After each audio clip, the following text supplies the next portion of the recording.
Good evening, everybody. And welcome to all of you who are here physically with us in Scotch Plains and the over 200 participants that have already logged on via Zoom. So welcome to you as well. I am Zev Sherrill, Chair of the Jewish Community Relations Council of Greater MetroWest. Together with the Jewish Federation of Somerset, Hunterdon, and Warren counties, and the JCC of Central New Jersey, we are proud sponsors of tonight's Congressional Candidates Forum. As Jewish community leaders, we believe in the importance of respectful civic engagement and hearing from candidates for public office on issues of concern to our community. To the extent possible, our questions are framed through a Jewish lens, and the utmost of decorum is required and very much appreciated. Our Jewish population is diverse in terms of our political views and Jewish religious affiliation, but we are all inspired by the same Jewish values and care deeply about core issues like the US-Israel relationship, the rise of hate and anti-Semitism, and the Jewish imperative to care for the communities most vulnerable. Together with our partners, we've developed a list of questions which will be asked by representatives from our community federations. We also hope to have time to address your written questions for those who are here with us physically, and we encourage you to write those down. We've asked each of the candidates to deliver a short opening statement on why they are running for Congress and what are their top priorities. Due to the limited amount of time, we've asked them to keep their answers to 3 minutes each. It's now my pleasure to introduce Representative Tom Malinowski.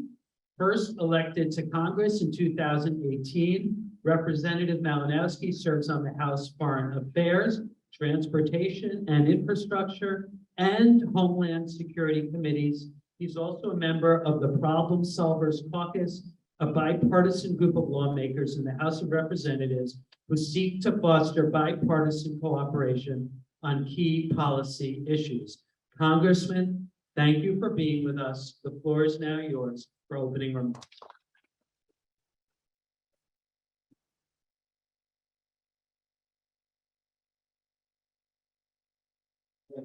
Thank you, Zev. Thank you to both of the federations, to everybody who joined us live and in person. It's the first time since 2018 I've been in this room to do this. It feels so good. And to everybody who is with us virtually today. So let's get right down to it. I'll make my case, and then, as I always do, take your questions. 4 years ago was the first time most of us met, and at that point, I was running on hopes and dreams and visions and promises, and this time I'm basing my campaign first and foremost on the record of what we've gotten done together in Washington in the last few years. Voters then asked me to help save the Affordable Care Act and to make it more affordable. We did that.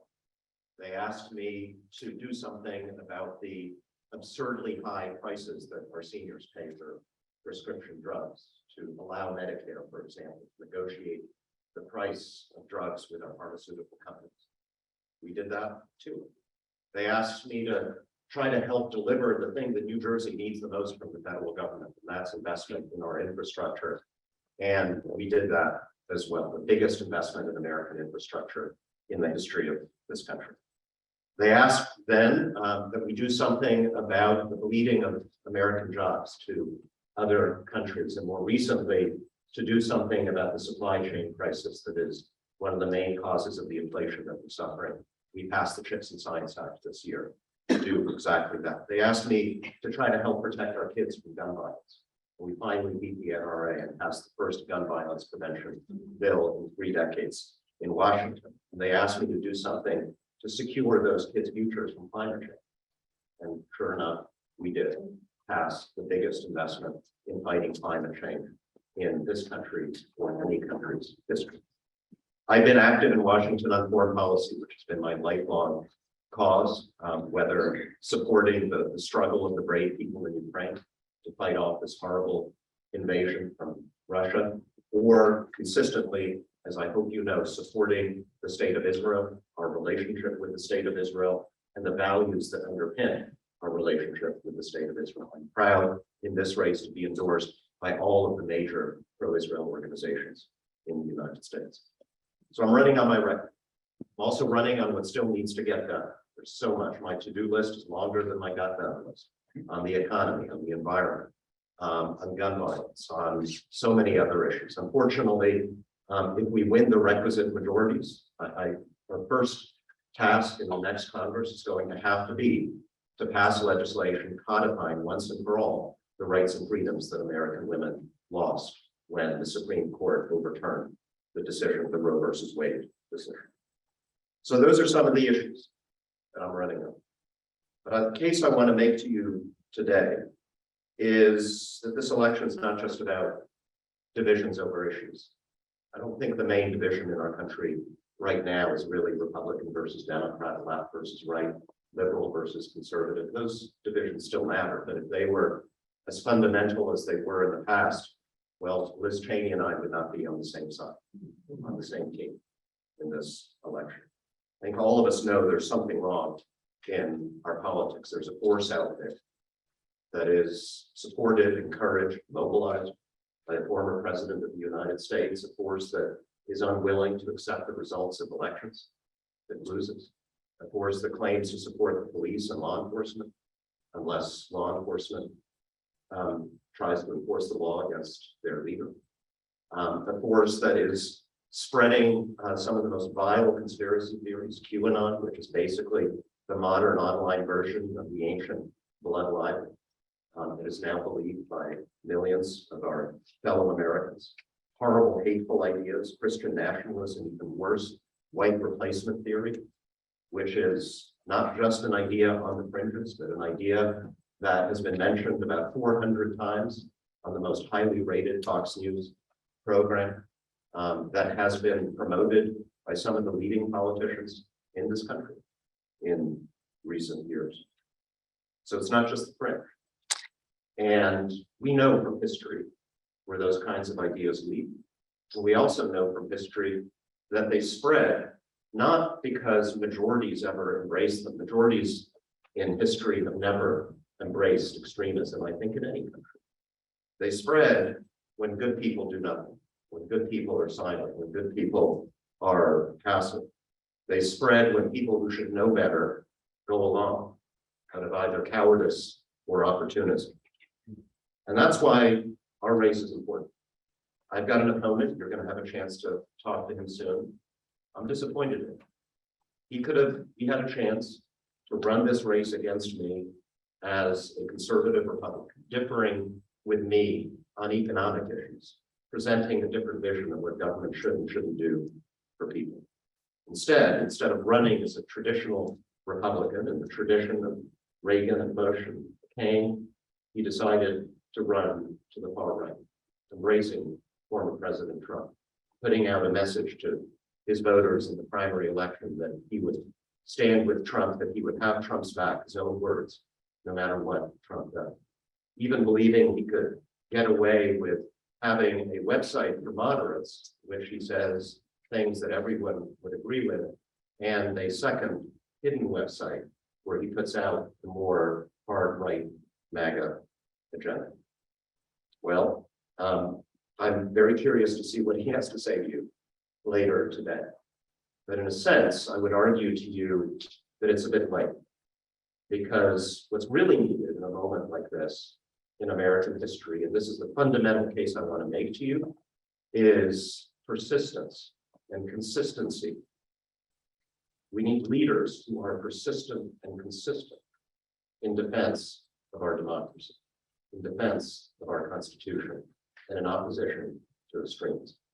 That's what I have tried to be in the 4 years I've been your representative in Congress, and it's why I hope to earn your support once again for a third term. Thank you very much.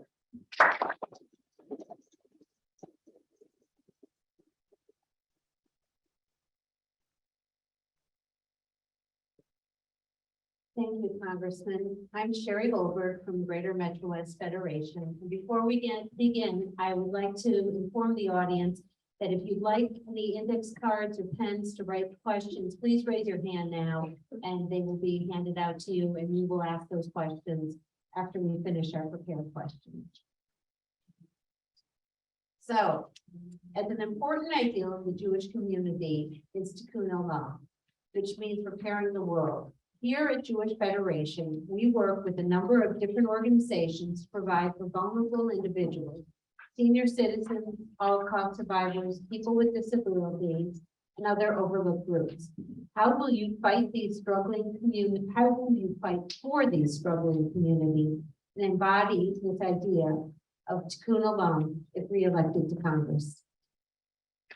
First of all, the work that you guys do is absolutely fantastic, and I've been proud to be your partner in every possible way. Look, I've been trying to repair the world all my life, and still maybe I shouldn't say that given the state of the world today, but I think you all know my background. I was born in a communist country. My parents, grandparents lived through World War II and the Holocaust. I grew up in all of those stories. When I came to America, I think I had, like many immigrants, a sense of what makes this country unique and special. And most of my life, most of my career was spent promoting these ideals of human rights and democracy in some of the toughest places in the world. I was attracted to them because I think one reason was that I met some of the most amazing people, the most brave people in these really, really tough places. I ran for Congress in 2018 because I felt our country needed some repairing. And I've tried to embody those values in everything I've done. On economic policy, for example, just as I believe in democracy, I believe in free markets, but I'm a trickle-up capitalist, not a trickle-down capitalist. I think our economy works best when those with the least have the support that they need to educate their kids to get to work, not to have to worry about losing healthcare if they lose their jobs. And so a lot of the policies I've promoted have been in that spirit. One of the best things we did in Congress in the last couple of years was the child tax cut. So different from the tax cuts for the rich of the past, a tax cut that cut child poverty almost in half in America, a little bit over a year. The final point I want to make, I think, in this context is, well, it relates back to some of the things I said in my opening statement. I don't know if folks have got the chance to see any of Ken Burns's new documentary on what America failed to do in the Holocaust. You know the story. I visited the Yad Vashem Memorial in Jerusalem 3 years ago, and the artifact that struck me the most was a copy of a letter that was written by then Senator Robert Taft, grandson of President Taft, to one of his constituents, explaining why he would not support admitting child refugees, Jewish children refugees fleeing from Hitler in 1939. And his reason was basically, well, we got problems in the United States. You know, we allow the kids in, the parents would have to come after, they're on jobs. The same arguments that we hear today, except today, in some ways, it's a little bit worse with all this talk about immigrants as invasions of immigrants. The actions of some of our politicians using human beings as pawns, human beings who are lawfully applying for asylum to score political points, to drum up anger and hatred of people who are different. I believe that we need to secure our borders. I believe in the rule of law. I believe our government should control who can come to America and who can't. But in exercising those laws, I'm with Ronald Reagan when he said America should be a shining city on a hill. And if that city should have walls, the walls should have doors that are open to all who have the spirit and the imagination and the hard work that we ask of our citizens. I'm with McCain, who said that America became a great country by tearing down walls, not by building walls. And I think that's an important difference in this campaign. Thank you. Thank you. Welcome, everyone. My name is Eric Leviti. I am a lay leader with the Jewish Federation of Somerset, Hunterdon, and Warren counties. Congressman, welcome. Thank you for your time tonight. Anti-Semitism and hate crimes against Jews have been on the rise in our country. Our institutions of higher learning have often been the front lines for toxic anti-Israel activity that crosses the line into anti-Semitism. Former President Trump signed an executive order that makes Title VI of the Civil Rights Act apply to Semitic acts, taking aim specifically at the boycott, investment, and sanctions movement that generated much of the vitriol. Do you believe this order should be enforced? And in the most extreme cases, should federal money be denied to universities that don't properly support their Jewish students? So anti-Semitic incidents are up across the board. We all know that. And thus far, I think I focused more on extremism on the political right. I think just as I expect Republicans and conservatives to speak out about that, it's equally important that people on my side of the political divide acknowledge that there is anti-Semitism on the political left and that we speak out about it forcefully as well. I have long condemned the BDS movement, its demonization of the state of Israel, criticize the government's policies, as most Israelis do every single day, but to deny the legitimacy of the state of Israel, to call for sanctions against the Israeli people, I think is fundamentally wrong. I was a co-sponsor of the resolution that we passed in the House of Representatives condemning the BDS movement. I will continue to do so. The situation on campuses it's a unique and particularly acute version of this problem. We have Jewish students harassed for being Jewish or being perceived as supporters of Israel. We have speakers invited to campuses who spout outright anti-Semitism, creating a climate in which a lot of students are understandably uncomfortable. The executive order, I have mixed feelings with that because it's kind of a nuclear option. The question you basically asked was, should it be enforced? And that wouldn't mean denying funding. Most of the incidents that we see on our campuses would not rise to the level where any court would support a president and administration denying student aid funding to all the students at that college. If it's unless it's a pattern of harassment that it's absolutely clear the administration of that campus is not doing anything about, or outright discrimination. For example, if let's say a university has a program of foreign study that students can take advantage of to go to countries around the world, but then they say, no, you can't go to Israel because it's an apartheid state or something. That would be a clear example of discrimination where I would strongly support implementing that law.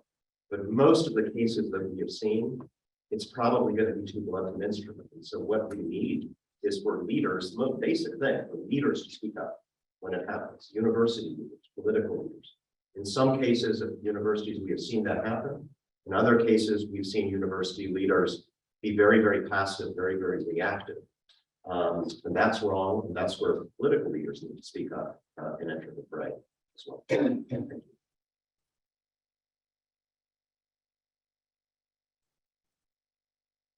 Thank you. In recent years, federal support for the nonprofit security grant funding has helped to address some of the security needs of New Jersey nonprofits and faith-based organizations. As you know, Jewish communities remain a primary target for terrorists, both domestic and foreign. The Jewish Federation of North America will be asking for an increase from $250 million to $360 million for the fiscal year 2023. Will you support that request? Absolutely. I was actually an original co-sponsor in the House of Representatives of the Nonprofit Security Grant Improvement Act, which would have increased funding for that program to $500 million. We had a vote in the House. It was bipartisan, although oddly enough, most people on the other side voted against it. It then went over to the Senate, where it was marked up in a committee and the number was lowered to 360, which is what you're asking for. So I think between our 500 and their 360, we should get at least 360. I've worked very hard with community organizations, faith-based organizations in the district to help them apply for these grants. We delivered, I think, almost $3 million in the last fiscal year in this district alone. And I'm going to continue to fight for as much funding as possible. I will say this, though. I love this program. I hate this program. I love it because it's necessary and I will do everything I can to support it. I hate it because I hate the fact that we are dealing, we have to play defense against hatred by helping our community institutions fortify against violence that should not be happening in the first place. And so I don't like playing defense. I like playing offense. One of the main things that I haven't yet accomplished right now in the House of Representatives, a bill that I've been pushing that I've not gotten across the finish line, but it's one of the main things I'm going to try to do in the next Congress, is a bill to try to hold social media companies accountable for this gets technical, but the algorithms that they write that basically determine what each and every one of us sees about the outside world, that are dividing us into opposing camps, pushing us further to the extremes on the left and the right, and cannot be held accountable because they're protected from any liability right now. We're trying to change that. I want to get at the root of this hatred and this violence. Thank you. So Congressman, you know that no discussion with our community would be complete without a discussion about foreign policy. And specifically with respect to Iran, which you and I have spoken about many times. The Jewish and pro-Israel community is closely watching the developments with Iran and the possibility of securing an agreement on a new version of the 2015 nuclear deal with the US and other powers. Do you think that the Iran deal is the right way to prevent Iran's path to a nuclear weapon? And if not, what should the US and the world be doing to contain this provocation? Thank you. I believe the Iranian regime is evil. I believe it is a threat to every country in the region, beginning with Israel. It's a threat to our troops in the region. It's a threat to the United States, even in our homeland, as we have seen. And precisely because it is evil and dangerous, we should have no higher goal in dealing with that regime than to make sure they never get a nuclear weapon, right? Because if they had that, they would be even harder to deal with. And yes, I do believe that the best of our bad options right now, not alone, but as part of a larger policy, is to get them back into compliance with the nuclear deal and the constraints that are placed on Iran's nuclear program. Let me explain why that is. When President Trump left the JCPOA a few years ago, on that day, Iran's breakout time was 1 year. What is the breakout time? That is the amount of time it would take if the Iranian leadership were to decide we are going to build a bomb. The amount of time it would take for them to produce enough of the weapons grade uranium enriched to 90% that it would take to build one nuclear bomb. It would have taken 1 year, during which time we would have had all kinds of options. Our allies would have had all kinds of options to stop them from doing it. Once they have enough of that weapons grade uranium to build a nuclear bomb, the next stage is much harder to detect and to prevent, because the enrichment happens basically at 1 or 2 facilities. We know where they are. They can be taken out if necessary. They can be subverted. But what happens after that, without going into a lot of details, there is much, much less that we could do from a military point of view, that Israel could do from a military point of view to stop the weaponization of that uranium into a bomb. And right now, the breakout time is not 1 year, it's not 6 months, it is essentially 0. Because the constraints of the nuclear deal are off. In other words, if the supreme leader decided, I want a bomb, he could have the uranium necessary in I don't want to say the exact amount, but in a very, very short amount of time that we could do almost nothing about. So I want to, first of all, get them back to a point where we would have the time to respond if they make that decision. I've made clear to the administration, I would not support this deal if they make concessions that are unrelated to the nuclear issue. Iran has demanded to have its Revolutionary Guard Force taken off the list of terrorist organizations. I've said no to that, and the administration came around to agreeing. The Iranians are asking the United States to stop the International Atomic Energy Agency from conducting its regular reviews of the program. Thank goodness the administration has said no. So the ball is on Iran's court. If you want to come back into compliance or not. In the meantime, you see what's happening in Iran with this protest group. This past week, I introduced in the House a bipartisan and bicameral resolution, House and Senate, condemning the Iranian regime for the suppression, the brutal suppression of this brave protest movement in Iran. That's what's happening right now. The nuclear talks are on the back burner, I think, as long as this extraordinary movement is challenging, hopefully, the power of the Islamic regime. I hope that's the way this is resolved. But if not, then I would go back into a negotiated set of constraints. Anyone who's against that, I would want them to explain what the alternative is. Thank you. The overturning of Roe v. Wade means that reproductive rights and the right to an abortion are being rolled back in nearly half the states in the country.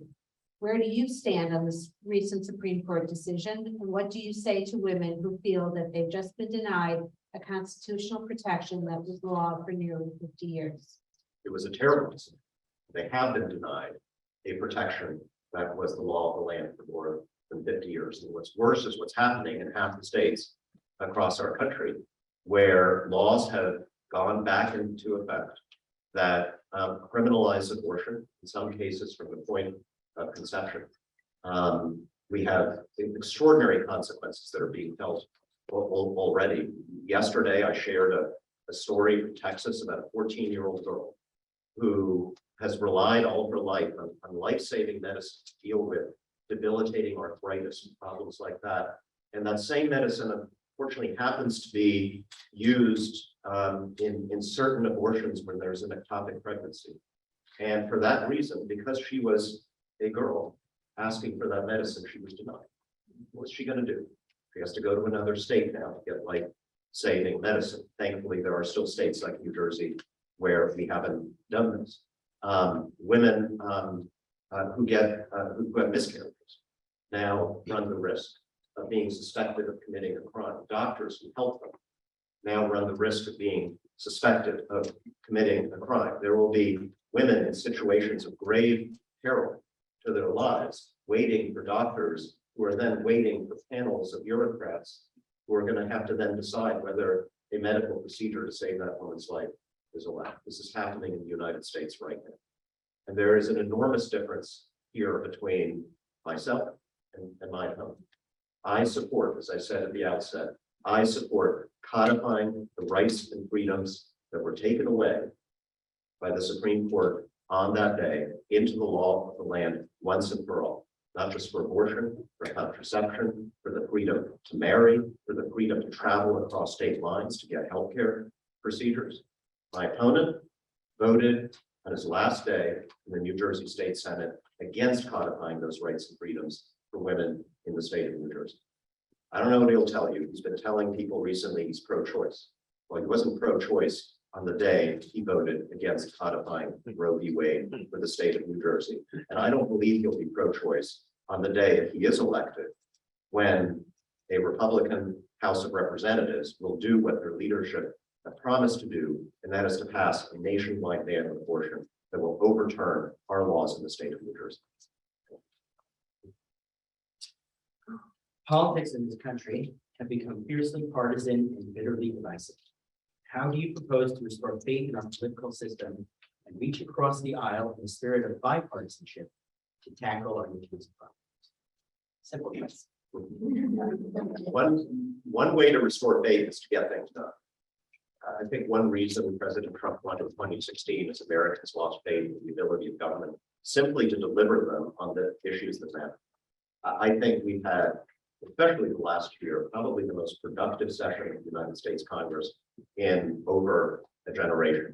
I hope that helps to restore some faith. I've tried to set a good example in my own approach to being in Congress.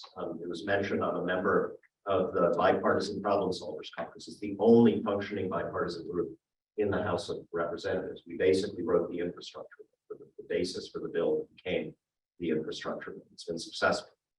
But I also think there are structural things that need to be fixed in our politics. I mentioned the social media bill that I have been championing. The way in which we run our elections, I think also needs to be fixed. Particularly Americans in the center of the political divide. I meet a lot of folks right now who have been Republicans or Republican leaning all their lives. They're not ready to agree with me on everything. They're not ready to join the Democratic Party, but they feel like they don't have a home in our politics right now. Partisan gerrymandering means that people on the extremes of both parties select candidates in partisan primaries, and those candidates are destined to win the general election. So in my campaign this year, I've actually tried to model something that I think could be a solution for the country. I've worked with local Republicans mostly, including Republican elected officials in my district, to champion an idea called fusion voting, fusion parties for the state of New Jersey, where you can start a third party that doesn't necessarily run its own candidates who would be spoilers in a general election, but that can endorse and place on the ballot on their own line a candidate who's also a candidate of one of the two major parties. Right now, we've got a group in New Jersey, the moderate party, which is trying to do this. I believe that there is a big group of unaffiliated, middle of the road voters out there, Liz Cheney, Adam Kinzinger Republicans, who would jump on this opportunity if it were allowed in states across the country to say, we are the centrist party. The two major parties need to listen to us. We have a valuable endorsement that we can offer, but they've got to promise to hew to the center and not go to the extremes. Right now, neither party really has an incentive to do that. There's a lawsuit in New Jersey that I think they're going to win. It's not in time for this election, but hopefully in time for the next one. And I think New Jersey, as we are in so many other issues, can lead the way for the country with this sort of reform. Thank you.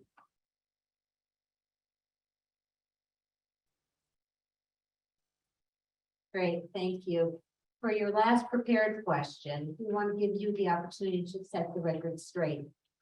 During this campaign, has there been any information that's come out about you and if applicable, your voting record, either by your opponent or any other source that you would like to have the opportunity to clarify here tonight? So, this is my third campaign for Congress in this district. The first time around, the other side ran an ad accusing me of lobbying for terrorists. The second time, they accused me of lobbying for pedophiles. And this time, they're accusing me of being a rotten tomato. So I feel like I must be rising, improving in their estimation. Rotten Tomatoes being one of my favorite websites. So we'll see. My opponent doesn't say much, so he hasn't had much of an opportunity to smear me, but we'll see in the next month.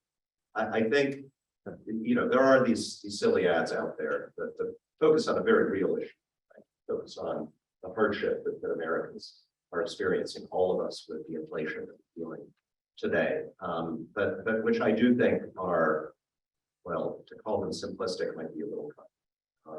I do think we need to remember where we were as a country 2 years ago, with our economy shut down, with tens of millions of Americans out of work, with virtually every business, large and small, in the state of New Jersey shut down, partly because of government orders, but partly because people weren't going out, they were traveling, weren't going to restaurants.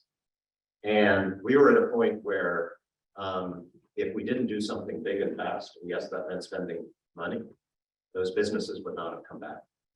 Those jobs would not have come back. We would not today have the lowest unemployment rate in America in over 5 decades.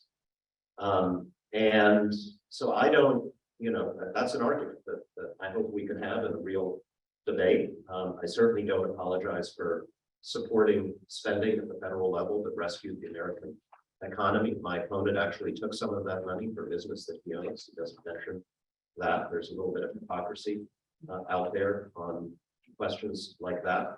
And if he believes that there was something we did that we shouldn't have done, maybe there was, because we were acting in a crisis, an emergency, I would really like to hear him say specifically what that was. If there's something we are doing today, because all those pandemic programs are done, something we are spending money on today that he thinks we should not be spending money on, that energy bill that we passed, the prescription drug benefits, which actually raises money for the federal treasury. I would love it if he would specifically say, this is what I'm against and what I would do differently. He wants to fight inflation, so do I. He's right.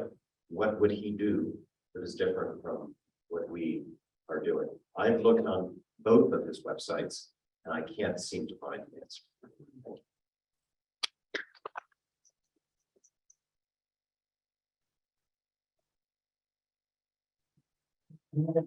The audience, first, we'd like to note Congressman, that we have over 300 people on Zoom this evening.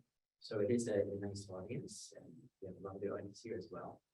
So the question here is related to the pink slate issue, which we discussed with you. And we know that you visited with the Palestinian Authority and the disputed territories. And recently, the terrorist attack against civilians in Israel has been on the rise. And of course, one of the things that the Biden administration did was to release funds to the Palestinian Authority. And the question is, you know, what can be done to, you know, get more action out of the Palestinian Authority? You know, is there some, if funds are increased and the terrorist activity goes up, is there some converse activity that can be done to help them? Well, just so that folks know that the Taylor Force Act, which prohibits funding for certain activities, certain institutions on the Palestinian side until this pay-to-slay issue is resolved, that remains in effect. There's nothing going in contrary to the law. This is a very, very serious problem. And I had the opportunity, I was in Israel on the trip that AIPAC organizes to meet with the Palestinian leadership. We all had a chance to ask President Abbas questions, to press him on different issues. I felt, particularly because of my human rights background, which I think from their point of view, they probably thought I would have been kind of more on their side on something, in terms of the broader issues between Israel and Palestine. I thought it was important for me in particular in this group to press them on this very difficult issue. And I didn't just ask a question. I asked it, I wasn't satisfied with the answer, I pressed again, and then after the meeting, we huddled privately with his top leadership team, and I made clear, you're not going to get what you want from the United States Congress until you come to us with a solution to this problem. We're obviously not there yet. I do support humanitarian assistance to Palestinians. I do support, in coordination, consultation with the Israeli government, with the IDF and all the relevant agencies in Israel, having the cooperation with the Palestinian security authorities that they deem to be necessary and helpful to protect people from terrorism. But I support enforcement of the Taylor Force Act and continued restrictions on broader assistance to the Palestinian Authority until this gets done, and they know how I feel because I told them to their face. Thank you. So are there any other questions we have passed up? So Deb, please. Thank you very much. Thank you. Congressman, we want to thank you for taking the time to meet with us tonight. We in the Jewish community have valued our relationship with you these last 4 years, and we wish you the best of luck in your run-up to Election Day. I want to remind everyone that the last day to register to vote in the midterm elections is October 18th. We are going to take a 5-minute break and return for the second half of our forum with Tom Kean Jr. Thank you. Board is chairman of the JCRC for the Jewish Federation, Somerset, Hunterdon.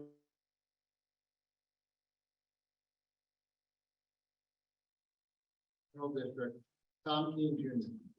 Senator Kean is represented in the 21st Legislative District in 2001. First as an assemblyman and then as a state senator.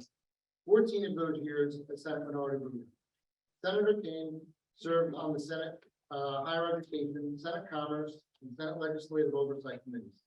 He was also on the Senate appointee to the New Jersey Council on the Arts, the New Jersey Israel Commission, and the New Jersey Homicide Commission. Senator Kean, before I ask you to give your opening remarks, I want to tell you a little bit about us.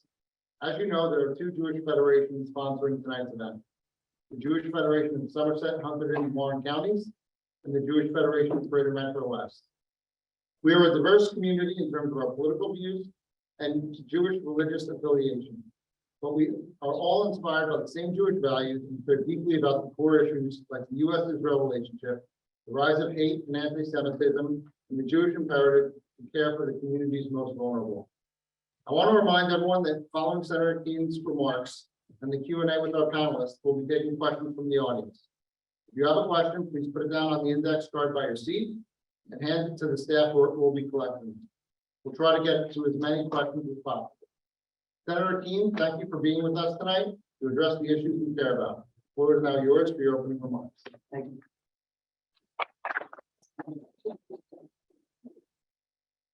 Thank you. It's an honor to be back here. My daughter actually swam for the JCC here. And so we spent many hours wandering around these hallways and only a minute or two watching her swim, but even though we're here for hours on an afternoon. And so it's great to be back with you again today. I believe deeply in public service. And I know that one person can make a difference in another person's life. Whether it was a volunteer firefighter or a Senate Republican leader, I saw it each and every time. When I was in the state legislature, I made sure that I found the right solutions, to find the right common ground, to identify the issues, and to listen to the constituents who had sent me there to work and fight on their behalf. And issues like transportation and affordability. I made sure that I blocked billions of dollars of spending coming out of the federal and the state level, because I knew that would make this state, this area, far more unaffordable than it already is. On transportation and infrastructure, I led the way to make sure we had the first ever one-seat ride on the River Valley line. I made sure that New Jersey made sure that it only paid for its fair share of the River Valley,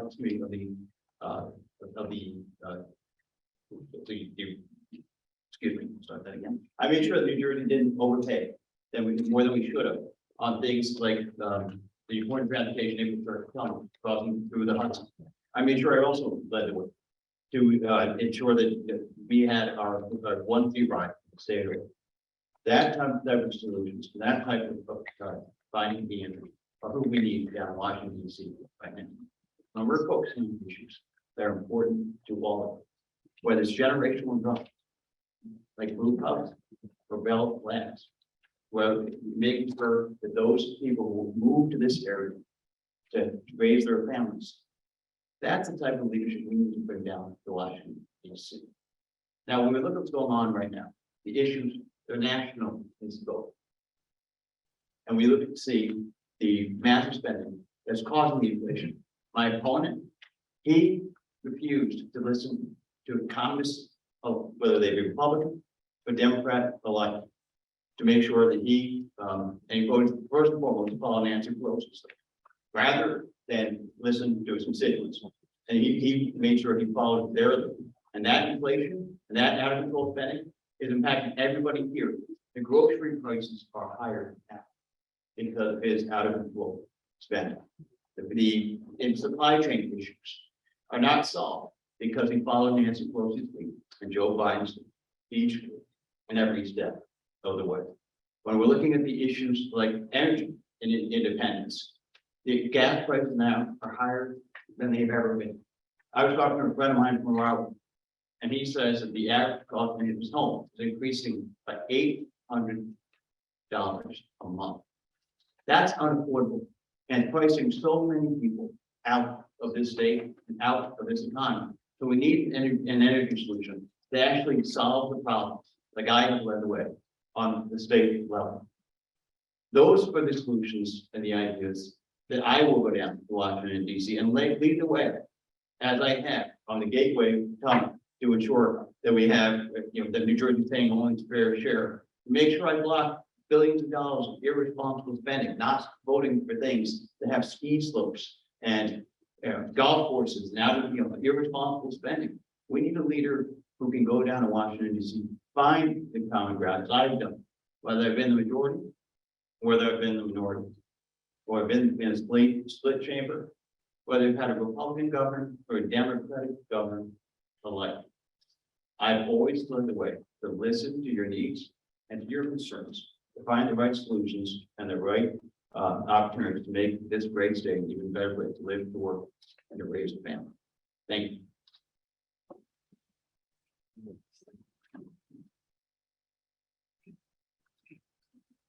Great, figured out how to microphone works, just first responsibility. Thank you very much for those opening remarks, Senator. My name is David Light. I am on the JCRC for the Jewish Federation of Greater MetroWest, where I am I guess you can call it the federal liaison, so elected, even though I'm talking to people. We've got a series of questions that we've prepared for you. They are essentially the same that were opposed to your opponent. In that fairness, we're going to start with those, and then we'll hopefully have time to open it up for questions from these experts. So first question is, an important ideal in the Jewish community is tikkun olam, which means repairing the world. If you spend time in these bowls for swim meets, you've probably seen that concept. Here at the Federation, we work with a number of different organizations to provide for vulnerable individuals, senior citizens, Holocaust survivors, people with disabilities, and other overlooked groups. If elected, how will you fight for these struggling communities and embody this idea of tikkun olam? I'm glad you asked that question. I believe deeply that one person can help their neighbor. It's who we are as citizens. It's who we are as a community. It's civics. And a neighbor being able to help their neighbor is one of the most sacred things that someone can do. And when I was a volunteer firefighter, a Sunday school teacher, my passion is always to find the answers that help people out. That's why I run the public office and served in state senate for 20 years, because I believe that I can make that difference in another person's life in that capacity.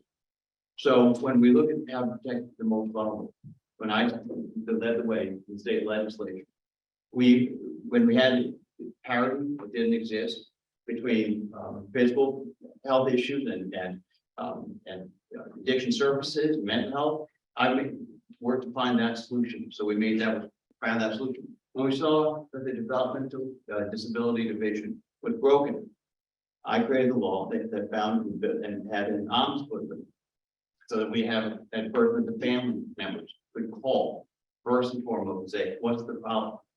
When we had the Return Home New Jersey, a bill that was not allowing the state government to adequately address the families with special needs, with severe special needs.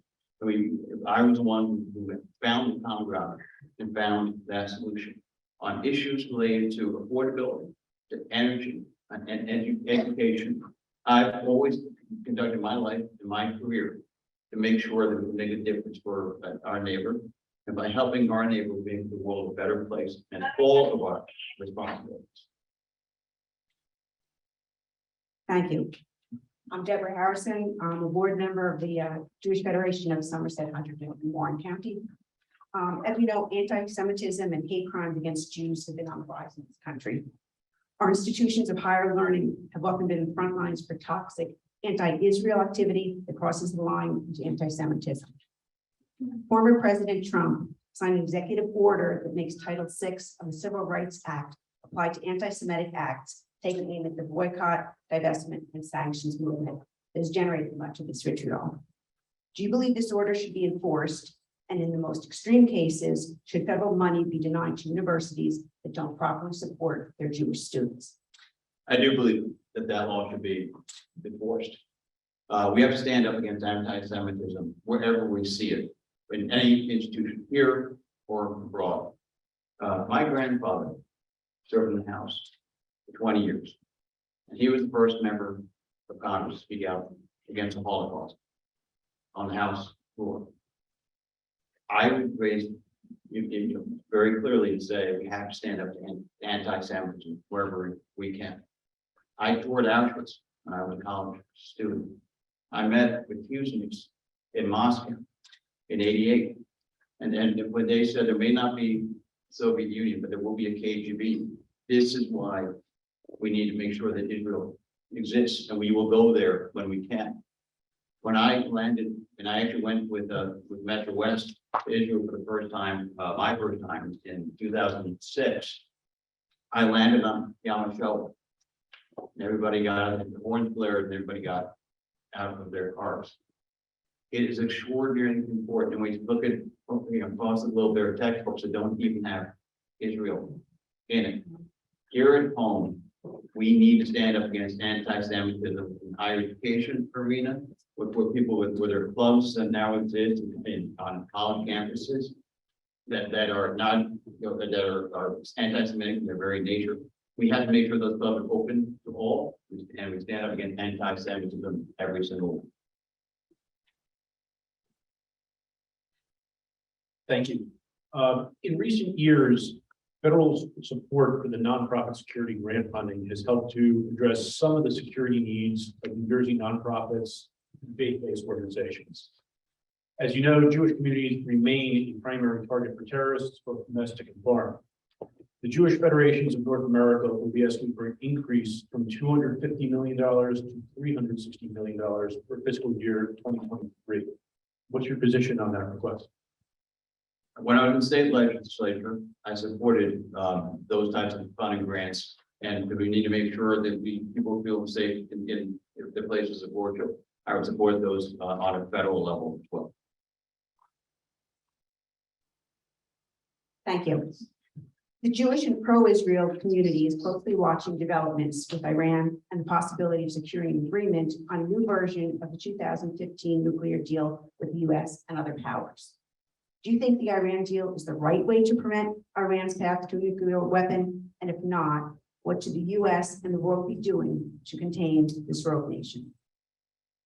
Iran is the leading sponsor of terrorism across the world. We all know that. And the Iran nuclear deal, whether it was in 2015 or now, is the exact wrong way to go. We need to have strong sanctions against Iran. We need to make sure that, like I did on state level, where we ensured that we did not invest our state pension assets on those companies that would help in the Iranian development of the Iranian energy sector or the Iranian financial sector. My opponent, and on the other hand, has always supported the Iran nuclear deal. He's supported now. He's now supported by the National Iranian Action Coalition. He's one of 6 who are supported because he's so supportive of the Iran nuclear deal. I have led the way to block out, get rid of the BDS, scourge, and we need to do everything we can to get rid of that movement. And that's why when on issues like on state level, I also made sure that with Ben & Jerry's, Unilever, I've also, sponsored the bill to ensure that we invested our state pension assets for those individuals and those entities that want to shape and move on.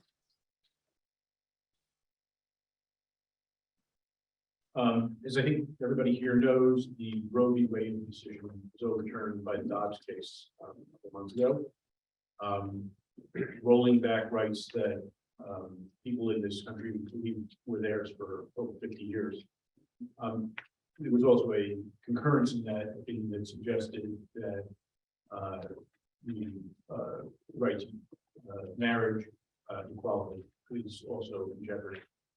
I'd like to understand what your position is on reproductive rights, and in that context, I'll sort of a little bit jump ahead in that we're getting a number of questions about this 2 websites issue, which I'm sure you're familiar with, since it's been fairly widely recorded at this point.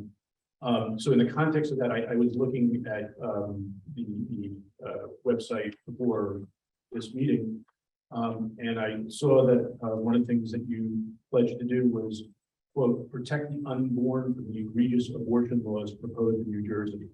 So in this context, please specify what are the egregious abortion laws in New Jersey? Certainly.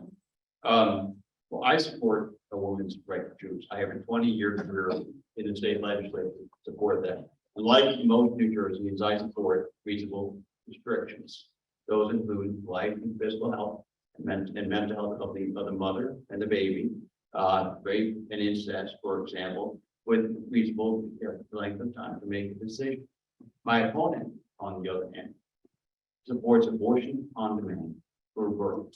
He supports a late-term abortion, and when I'm talking about the egregious piece of legislation, the ability to choose to terminate for not health reasons when a baby can stay alive, be alive outside of the womb is wrong. So when I say that my opponent supports late-term abortions, 7th, 8th, and 9th month, I think that when the baby is able to be viable outside of the womb, that should be reflected. So I got to follow up on that. Do you support a woman's right to choose or no? I just said I did, and now folks out.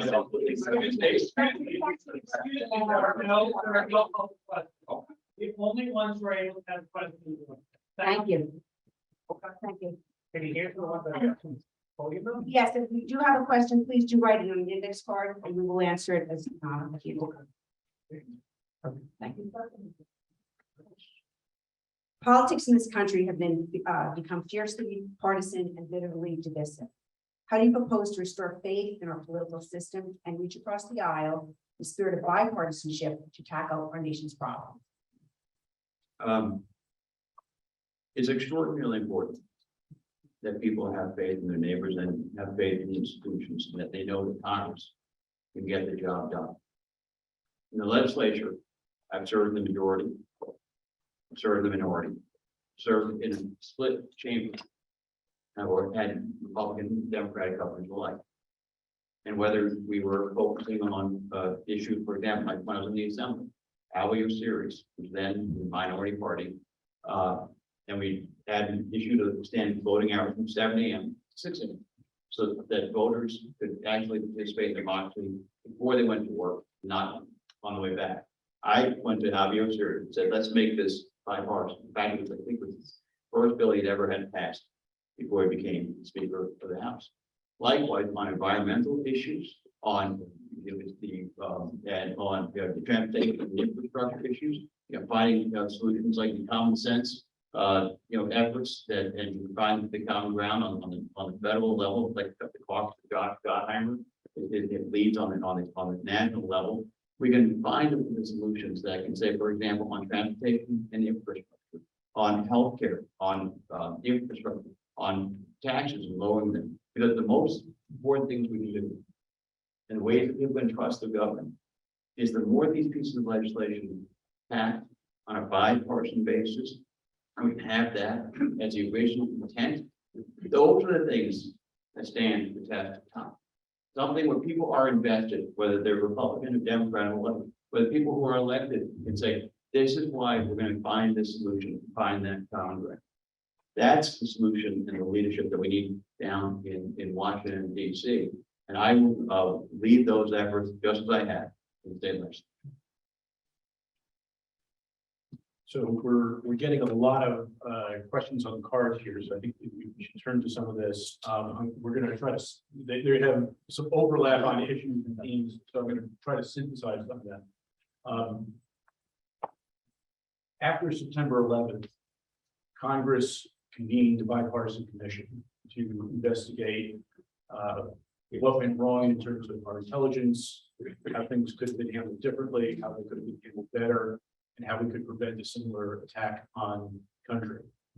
That commission was chaired by the father.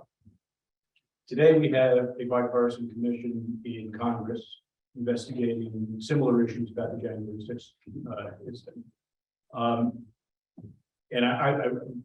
The question is, we know that Kevin McCarthy has campaigned with you and has very publicly said that the House flips to Republicans. The January 6th commission will be disbanded. What is your position on the January 6th select committee? But thank you for asking that question. I said that Joe Biden was going to be the next president of the United States in November of 2020. I said I would have voted to certify the election on the afternoon of January 6th. I was probably the only person in the country who reached out to my Democratic counterpart, Loretta Weinberg here in the state, and stood up and said, that's not who we are as Americans. People who violated the law should be prosecuted to the fullest extent of that law. My position has not changed since that date. I also was very clear that I supported the bipartisan January 6th commission. But again, to your point, to find that common ground, we have to have people who are identify the right solutions, say, how do we understand what happened that day? But again, how do we ensure that people have faith in the integrity of the elections? I mean, there are many different times when people have expressed concern regarding the history of the election result or anything else. We need to ensure that we find that common ground on by just like I advocate on state level and on federal level. So just to be clear, that's you would be in favor of continuing the January 6th select meeting? I told you that I voted for the original bipartisan January 6th commitment.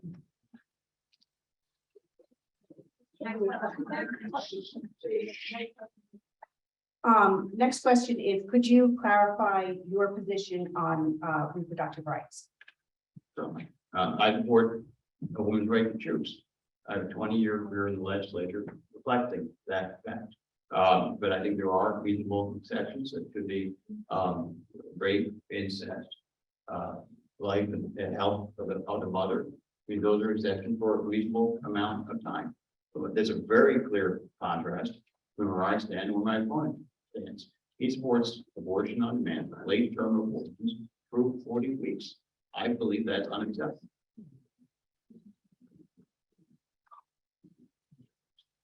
Question from the audience.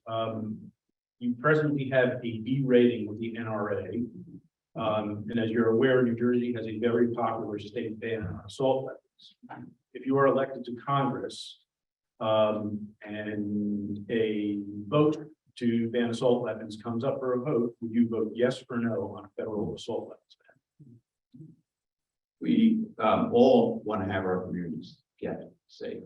And when we need to make sure that those individuals who shouldn't have weapons shouldn't have them, whether it's on mental health, red flag laws, and many others. We've got to find the right solutions. I know we've experienced on the state level, and I would support that in the federal.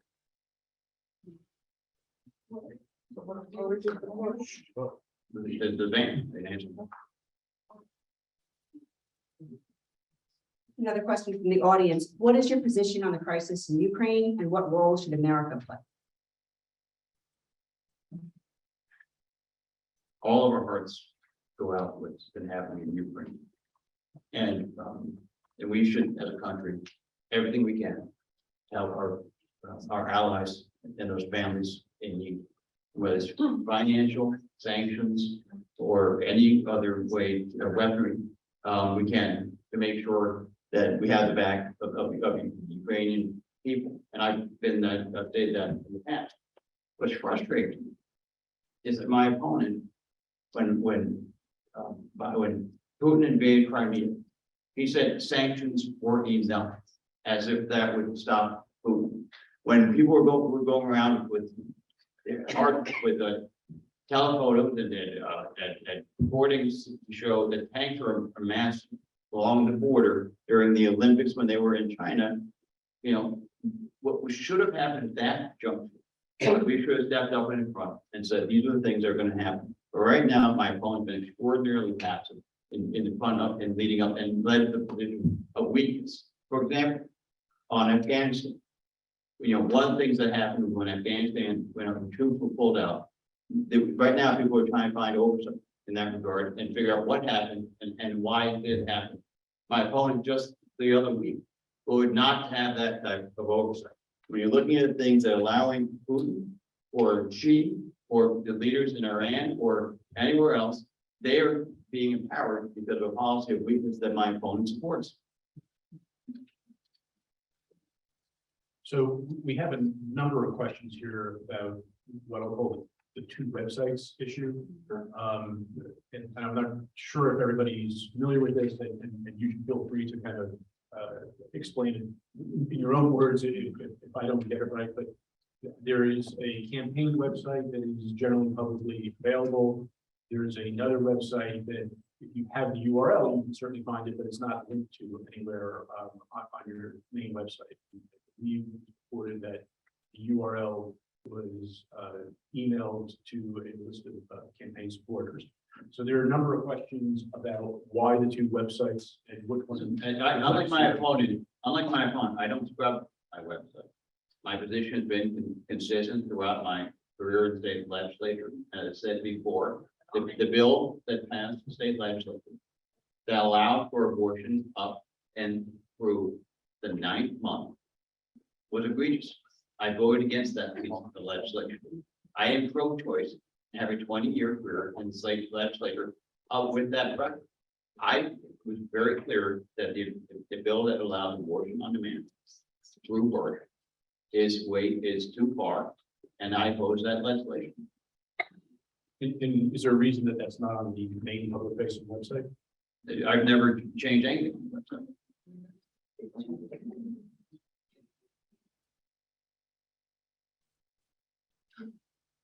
What would you do specifically to bring down inflation other than not spending federal funds?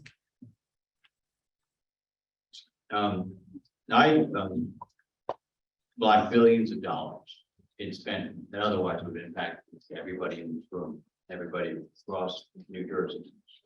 And so you have to find the right way to actually reduce the spending. And my opponent goes into legislation that include golf courses and ski slopes, and that's irresponsible.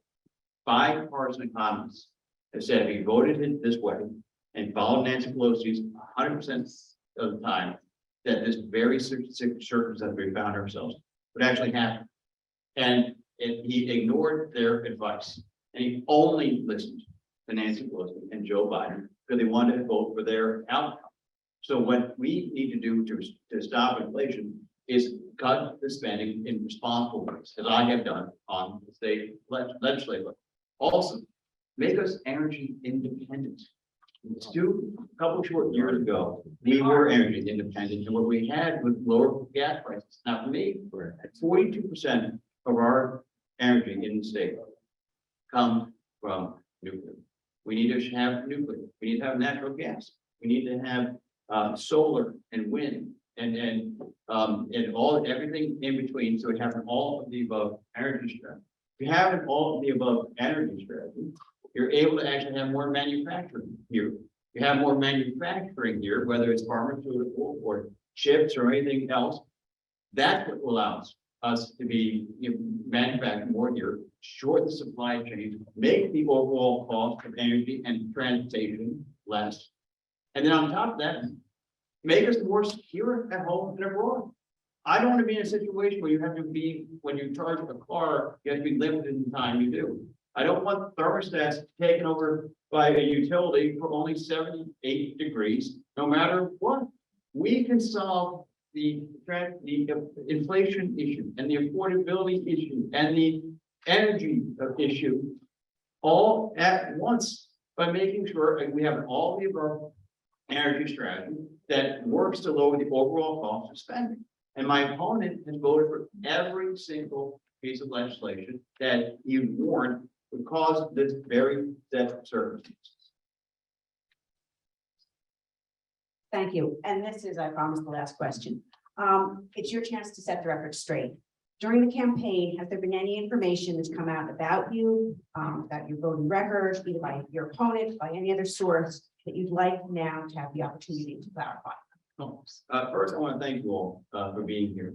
As you know, when I was in the legislature, it was important to me to always find those solutions that protect the environment, made our state more affordable, ensured that people can create generational jobs. And by that, I mean that they can move to a community and know that whether it's Upros, Bell Labs, or anything in between, that they could create and stay here with their families. My focus right now is on the national level, because the issues that are impacting this state and this country and this world are now national in scope. And I will break the back of inflation. I will make sure that we're energy independent. Once again, I will find that common ground. And at the end of the day, right now, when I get people down to Washington, D.C., who have a history of finding common ground and working on bipartisan solutions. That is me, and that's what I will do down in Washington, DC on your behalf. Thank you.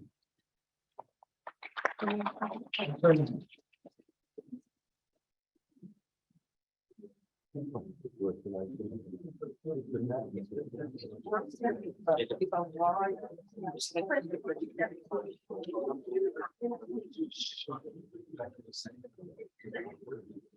you, Senator, for taking the time to meet with us and address our questions. As we reminded the audience earlier, this race could decide which party controls Congress.